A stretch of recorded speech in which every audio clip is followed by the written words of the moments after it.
وہ لاٹھی اگر آج ہمیں مل جائے ایسا، کبھی تو پتھروں سے چشمے جاری ہوئے، کبھی اژدہا بن گیا، کبھی سمندر پھٹ گیا، ان کے اپنے ہاتھ میں نہیں تھا. پورے ریگستان میں جگہ جگہ چٹانوں پہ مار کے پانی جاری کر دیتے، ریگستان ہی ختم کر لیتے. وہ تو جب اللہ نے چاہا تھا تو اس میں سے وہ نکلے تھے. اور اہم بات یہ ہے کہ حضرت موسیٰ کی لاٹھی حضرت ہارون کے ہاتھ میں موجودہ تھی نہیں، وہ بھی نبی تھے، ساتھ میں ہیں، ان کے ہاتھ پر نہیں ہے، ان کے ہاتھ پہ خالی لکڑی ہے. وہ آج اگر ہمیں وہ مل جائے ہمارے لیے بڑی متبرک ہوگی، بہت مقدس ہوگی. اب ہم اگر کہیں اپنے غیر مسلم بھائیوں سے کہ یہ وہ ہے حضرت موسیٰ والی لاٹھی، یہ جو ہم اس لیے بڑا احترام کرتے ہیں اس کا، اس سے سمندر پھٹ گیا تھا اور یہ وہ اژدہا بھی بن جاتی تھی، فرعون کے دربار میں بن گئی تھی، تو وہاں سے کہیں گے ہمارے ہنومان لنکا اٹھا لائے تھے. ہم کہیں گے وہ جھوٹ ہے، وہ کہیں گے یہ جھوٹ ہے. ہمارا تو ایمان ہے اس لیے کہ ہم نے پڑھا ہے، ہم ثابت نہیں کر سکتے. حضرت عیسیٰ کا قم بإذن اللہ بھی ثابت نہیں کر سکتے کہ وہ زندہ ہو جاؤ اللہ کے اذن سے، اور مردہ زندہ ہو گیا. نبی اکرم صلی اللہ علیہ وسلم کو ایسے معجزے 400 سے زیادہ ملے، ہمیں ملتا ہے تاریخ کے اندر جیسے یہ تھے. قرآن نے کسی کا ذکر نہیں کیا. معجزہ لفظ ہی نہیں لایا قرآن.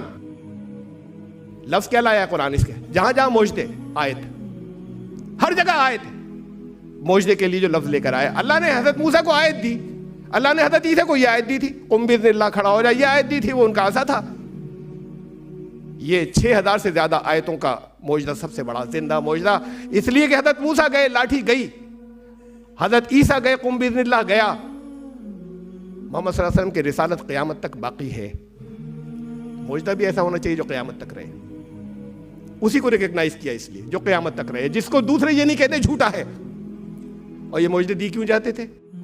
جیسے ہی دیا حضرت موسیٰ کو فوراً کہا کہ جاؤ فرعون کے پاس، اذهب الى فرعون انه طغى، بڑا سرکش ہو گیا، پہنچو.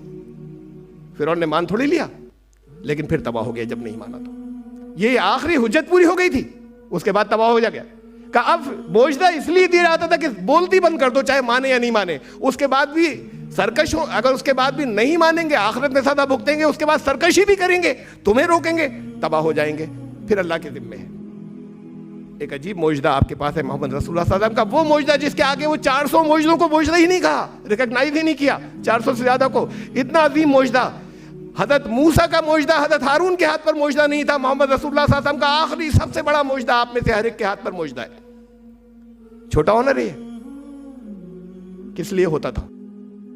اس لیے کہ جائیے زبانیں بند کر دیجیے، اسے لے کر جائیے زبانیں بند کر دیجیے. پھر اگر غلط راستے پہ چلیں گے تو پھر ان کے لیے جہنم ہے، اور اس کے بعد اگر آپ کی مخالفت کریں گے تو تباہ ہو جائیں گے. پھر یہاں یہ حجت پوری ہو جائے گی. معجزہ تو اس لیے ہوتا تھا. آپ کے پاس معجزہ ہے 6000 سے زیادہ معجزے، 6000 سے زیادہ آیتیں موجود ہیں، اسے لے کر جائیے زبانیں بند کر دیے. لیکن یہ علمی معجزہ ہے، پہلے تو آپ خود سمجھیں گے کہ اسے استعمال کیسے کرنا ہے، اس کے بعد ہی تو لے کر جائیں گے. یہ دیجیے، اپنے شروع سے دیجیے، بچے کو قرآن سے جوڑیے.